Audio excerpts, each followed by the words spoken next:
Si James Harden ay isang legend na nga sa mundo ng basketball kung stats ang pag-uusapan na isa siya sa mga pinakamatindi sa history ng NBA.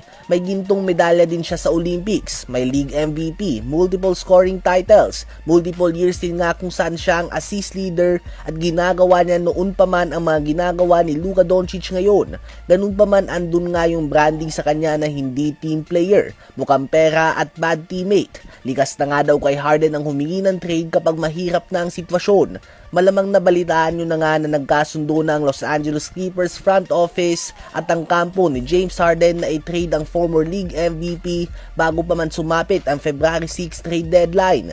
Ito nga ay matapos na humingi ni James Harden 2 years, $80 million contract extension sa Clippers at hindi nga pumayag dito ang kanyang team. At dahil dito ay humingi na nga ng trade si James Harden sa Clippers at naglatag na siya ng mga team na interesado siyang lipatan tulad na lamang ng Cleveland Cavaliers at ng Minnesota Timberwolves. Subalit tandaan natin na si Harden ang masusunod dito at oo, siya talaga ang humingi ng trade. Dahil gustuhin man nga ng Clippers sa i-trade siya ay hindi nila ito kaya o pwedeng gawin ng walang go signal ni James Harden dahil may no trade clause nga siya sa kanyang kontrata. Subalit hindi lang nga pera ang dahilan dito kung bakit siya humingi ng trade dahil si James Harden ay may record nga na simula noong pumasok siya sa NBA hanggang ngayon ay hindi pa siya nakakapag-miss ng playoffs. Mahigit 15 sunod na season na nga siyang nakakapasok sa playoffs mga kaibigan. Ganun pa man ngayon nga ay medyo nalalagay sa alanganin ng Los Angeles Clippers at ang record ni Harden. Kaya naman ngayon ay nice niya nga matrade patungo sa team na may kakayahan na magkampiyon at garantiya ang pwesto sa playoffs. Saan ba sa palagay nyo mas babagay si James Harden? Sa Cleveland Cavaliers ba o sa Minnesota Timberwolves? Habang bigyan din nga natin ng pansin na naging performance si Alperen Sengun kahapon sa game kung saan na mahinga si Kevin Durant.